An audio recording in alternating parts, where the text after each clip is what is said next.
Hi, hello, வணக்கம். இன்னைக்கும் நம்ம வாழ்க்கைக்கு தேவையான ஒரு கதையை பற்றி பேசலான்னு வந்திருக்கேன். ஓன்னு அழுதுட்டு வர ஒரு குட்டி பையன் தன்னோட பாட்டிக்கிட்ட அழுதுகிட்டே வந்து சொல்கிறான், பாட்டி, அம்மா இன்னும் வரலையா, அப்பாவும் இன்னும் வரலையா அப்படின்னு கேட்டுட்டே வரான். அதுக்கு அந்த பாட்டி, ஆமாப்பா, 2 பேரும் வேலை முடிச்சுட்டு இன்னும் வரலப்பா, பா உட்காரு, சாப்பிடலாமா அப்படின்னு சொல்லி கேட்குறாங்க. அப்போ அந்த பேரன், வேணாம் பாட்டி, எனக்கு பசியே இல்லை, எனக்கு அழுகழுகையா வருது அப்படின்னு சொல்லி சொன்னான். அதுக்கு அந்த பாட்டி, ஏன், என்ன ஆச்சு, டீச்சர் எதுவும் திட்டாங்களாப்பா அப்படின்னு கேக்குறாங்க. அதுக்கு பேரன் சொல்றான், இல்ல பாட்டி, என்ன எல்லாரும் முட்டாள் முட்டாள்னு சொல்றாங்க, எனக்கே நான் முட்டாளோன்னு பயம் வந்துருச்சு பாட்டி அப்படின்னு சொல்லி சொல்றான். உன்னை யாரு முட்டாள்னு சொல்றது, அப்படியெல்லாம் இல்லப்பா, நீ ஒரு அறிவாளி குழந்தை அப்படின்னு சொல்லி பாட்டி பேரனை தேத்துறாங்க. பேரன், இல்ல பாட்டி, நிஜமாவே நான் முட்டாள் தான் போல, என் ஃப்ரெண்ட்ஸ் மட்டும் இல்ல, எல்லாரும் என்ன சொல்றாங்க நான் முட்டாள்னு அப்படி சொல்லி அழுதுட்டு இருந்த தம் பேரன் கிட்ட, பாட்டி, நான் உனக்கு ஒரு கதை சொல்றேன், அதை கேட்ட பிறகு யாரு முட்டாள்னு நீயே தெரிஞ்சுக்கோடி செல்லம் அப்படின்னு சொல்றாங்க. உடனே பேரனும், சரி சொல்லுங்க அப்படின்னு கேட்டான். அதுக்கு பாட்டி கதை சொல்ல ஆரம்பிக்கிறாங்க.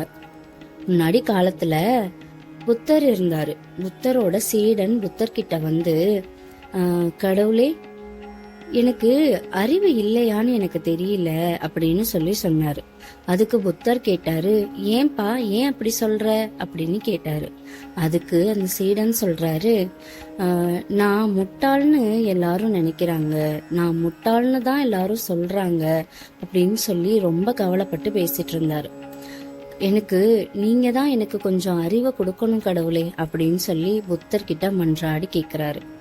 அதை கேட்ட உடனே புத்தர் தன்னோட சீடனை கூப்பிட்டுக்கிட்டு அவர் கையில ஒரு திருவோடையும் கொடுத்து, என் கூட வா அப்படின்னு சொல்லி கூட்டிட்டு போறாரு. யாசகம் கேட்க ஒரு வீட்டு கதவை தட்டுறாங்க. கதவு திறந்து வந்தது ஒரு பெண்மணி. அந்த பெண்மணி வந்த இவங்களை பார்த்துட்டு, ச்சே, எப்படிதான் இப்பெல்லாம் பிச்சை எடுத்து வாழ்றீங்களோ, உங்களுக்கெல்லாம் அறிவே இல்ல, கை கால அல்ல உழைச்சு சாப்பிட்றதுக்கு அப்படின்னு சொன்ன உடனே சீடனுக்கு ஒரே கோபம் வந்துருச்சு. என்ன அப்படின்னு கேட்கலான்னு போன மனுஷனை புத்தர் கையை பிடிச்சு வா அப்படின்னு கூட்டிட்டு வந்துட்டாரு. சரின்னு கூப்பிட்டு வந்து 2 பேரும் ஒரு மரத்தோட அடியில உட்கார்றாங்க. அப்போ சீடன் கேக்குறான் புத்தர் கிட்ட, கடவுளே, என்ன நீங்க, அந்த அம்மா இப்படி பேசுறாங்க, என்ன அமைதியா வர வச்சிட்டீங்களே அப்படின்னு சொல்லி ரொம்ப கவலைப்பட்டு பேசிட்டு இருக்கா. அப்போ புத்தர் சொன்னாரு, விடு, அவ்வளவுதானே அப்படின்னு அமைதியா இருக்காரு. உடனே சீடன் தன்னோட கையில இருந்த திருவோட மறுபடியும் புத்தர் கையிலேயே கொடுக்கறாரு. அத வாங்க மறுத்த புத்தர், இத நீயே வச்சுக்கோ அப்படின்னு சொல்லி சொல்றாரு. இப்போ இந்த திருவோடு யாருடையது அப்படின்னு கேக்குறாரு. அதுக்கு சீடன் சொல்றாரு, ஐயா, இது என்னுடையது அப்படின்னு சொல்றாரு. அதற்கு புத்தர், உன்னுடையது எப்படி ஆனது அப்படின்னு கேட்டாரு. தாங்கள் திரும்பி வாங்க மறுத்ததால இது என்னுடையது ஆனது அப்படின்னு சொல்றாரு சீடன். இப்போ உனக்கான விளக்கமும் உனக்கு கிடைச்சதா? அந்த பெண்மணி நம்மள திட்டுனாங்க, நம்மள தகாத வார்த்தையில திட்டுறாங்க. ஆனா அந்த வார்த்தை நம்மளுடையதுன்னு நம்ம எடுத்துக்காம நம்ம திரும்பி வந்துட்டோம்.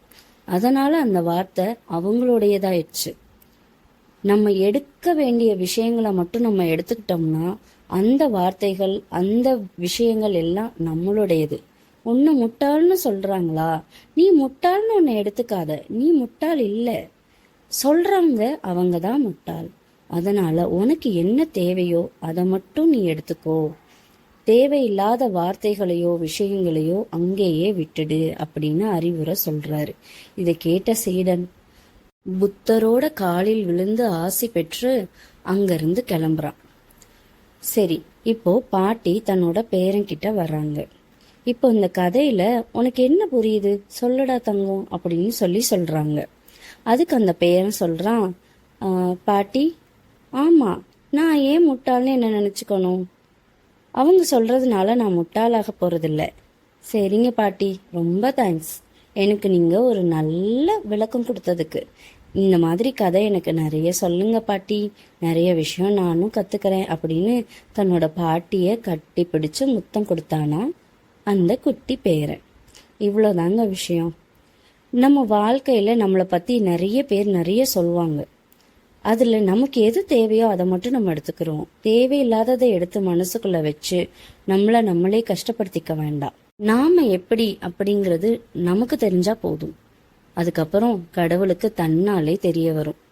அவ்வளோதாங்க வாழ்க்கையோட விஷயமே. ஓகே, பாய்.